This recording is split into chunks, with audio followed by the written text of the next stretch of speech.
Des autorités de la Polynésie française, Monsieur le Président de l'Association des Polynésiens de la guerre, Mesdames, Messieurs, Karana et Maëva, bienvenue dans la maison de la Polynésie française à Paris. C'est pour nous un honneur de recevoir la ministre des Outre-mer, parce que nous n'avons pas l'habitude de recevoir une ministre des Outre-mer en exercice. Donc merci encore pour votre présence. Lorsque M. Chidetomi Jean-Christophe m'a sollicité, il y a un peu moins de 6 mois, pour organiser cette exposition ici à la Maison de la Polynésie, j'ai naturellement accepté. D'abord parce qu'on connaît le travail magnifique de recherche qu'il a effectué avec son association de mémoire, et aussi parce que c'est une année particulière de commémoration des 70 ans du débarquement, du centenaire de la Grande Guerre, et il m'a apparu nécessaire de rappeler aux Français de l'Hexagone, je dirais, l'histoire de ces Polynésiens qui ont quitté à partir de 1940 leur île pour traverser les océans, les continents, et pour rejoindre la bataille avec les Anglais et la France libre. Oui. Je profite aussi de l'occasion pour vous informer que nous allons organiser dès septembre la commémoration du centenaire du bombardement de la ville de Papeete par la flottille allemande ici à la Maison de la Polynésie. Je ne voulais pas conclure avant de remercier bien sûr l'équipe de Teva Mazel qui nous a fait le chant et la Merci. Je me laisse maintenant à laisser la place à l'artisan de cette exposition, que je remercie et félicite. Merci pour votre attention.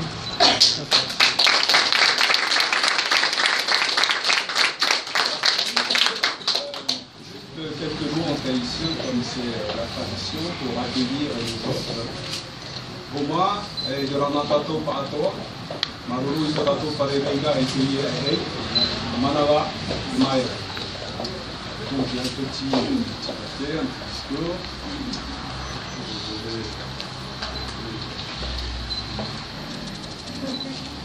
Bien, Madame la ministre des Outre-mer, Madame la déléguée interministérielle pour l'égalité des chances des Français d'Outre-mer, Madame la ministre de la Santé et de la Protection sociale, généralisée de la fonction publique, Madame la ministre, représentante spéciale des autorités de la Polynésie française, Monsieur le chef de la délégation de la Polynésie française, Mesdames, Messieurs, chers amis. Bien, comme ça a été dit, l'année 2014, c'est une année de mémoire à double titre, parce que c'est celle des 70 ans de l'été 44, mais c'est aussi celle du centenaire de la guerre de 14 ans. Il faut rappeler que par deux fois, les établissements français de l'Océanie, les EFO, qui sont venus en Polynésie française, sont venus au secours de la mère patrie en 1916, dans les rangs du bataillon mixte de marche du Pacifique, et puis en 1940, avec la France. Le travail de mémoire que j'ai entrepris ces dernières années leur est dédié, afin que vivent, je dirais même plus, survivent leur histoire et leur épopée, qui est souvent méconnue par les contemporains. Car finalement, c'est un pan particulièrement important de notre histoire océanienne, car les engagements et les contributions de nos aînés ont construit la Polynésie d'aujourd'hui. Ainsi, l'histoire de ces camaraderies volontaires a notamment permis de donner rang et reconnaissance à la Polynésie française sur un plan institutionnel. Ce travail de mémoire a débuté il y a maintenant plusieurs années. C'est une aventure humaine palpitante que de repartir dans l'histoire de ces aînés, de retrouver tous ces noms qui nous sont aujourd'hui si familiers, mais aussi de découvrir les destins extraordinaires d'hommes qui sont restés finalement anonymes. Cette exposition en avant-première à Paris, dans les murs de la délégation de la Polynésie française dédiée aux camaraderies volontaires, est la première consécration, enfin, de toutes ces années de recherche et de travail. Je vous prie, Madame la ministre du gouvernement de la Polynésie française, de bien vouloir transmettre à Monsieur le Président de la Polynésie française nos remerciements pour la confiance qu'il nous a accordée en nous accueillant ici, à la délégation. Cette première exposition sera suivie d'une seconde, qui ouvrira ses portes en juillet prochain au musée de Tahiti et des îles. Mais cette aventure humaine, comme vous pouvez le comprendre, ne peut pas être l'œuvre d'un seul homme. Aussi, je souhaiterais saluer les compagnons de route de ce fabuleux chantier de mémoire.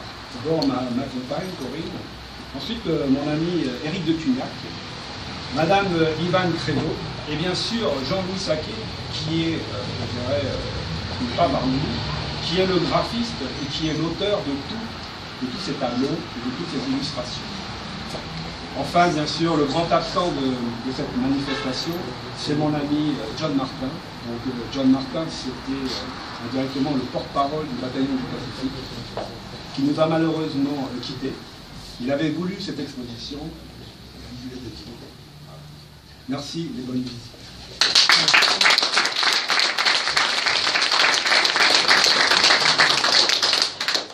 Merci Jean-Christophe. Bonsoir à vous tous. Tout d'abord, permettez-moi de vous dire toute mon émotion en écoutant donc le chant des camaraderies volontaires. C'est vraiment très prenant, très émouvant. Madame la ministre des Outre-mer, Madame la déléguée interministérielle, Madame la présidente spéciale, Monsieur le chef de la délégation, Mesdames, Messieurs, cher Jean-Christophe, demain 6 juin débuteront sur les plages normandes les commémorations de l'une des plus grandes opérations militaires de notre temps. Il y a 70 ans, la bataille suprême est engagée par les forces alliées afin de réduire les troupes de l'Axe qui, depuis 5 ans, occupaient et meurtrissaient l'Europe tout entière. Ainsi, 177 fusiliers marins français du commandant numéro 4 de Lord Lovat, emmenés par leur chef, le capitaine de corvette Philippe Giffert, débarqués avant leurs camarades anglo-canadiens sur la plage au code de Sword Beach afin de réduire les batteries allemandes du casino d'Ouistreham. Ce que l'on sait moins, c'est que dès l'aube, les Boston Douglas et l'escadrille de bombardement lourd du groupe de Lorraine avaient répandu le nuage du filet protecteur que les troupes débarquaient. Parmi ces équipages, les radiomitrailleurs tahitiens, venus de leur lointaine Polynésie, que l'on appelait alors les établissements français de l'Océanie. Avec eux, 2 jeunes pilotes, des escadrilles de chasse Île-de-France et Berry, aux commandes de la Spitfire. Ils ne seront pas les seuls combattants de cet été 44 que nous fêtons aujourd'hui. Dans la nuit du 12 juin, 10 SAS tahitiens seront parachutés en Bretagne pour participer avec les autres sticks parachutistes aux opérations de harcèlement des troupes allemandes qui montent en renfort de la Normandie. D'autres jeunes adolescents de Tahiti, alors étudiants en France, pris par le tourbillon de la guerre, sont engagés dans les embuscades et dans les combats des maquis, de la Vienne, du Vercors et de la Bologne. Le jeune maquisard du Vercors, André Vernier, tombera des armes à la main dans la cuvette de Massieu investie par les parachutistes alsaciens. Enfin, le gros de leurs frères d'armes, ceux que l'on connaît plus sous le nom des guitaristes du bataillon du Pacifique, après avoir combattu à Bir Hakeim en Italie, vont débarquer en août 1944 sur les côtes de Provence. Tous ces combattants d'Océanie française, engagés sur divers fronts, avaient bravé des océans, traversé des continents au cours d'épuisants voyages pour venir se battre aux côtés des hommes du monde libre et participer activement avec eux au combat de la libération. Il y a quelque chose de puissant et d'émouvant dans cette démarche qui aujourd'hui encore interpelle.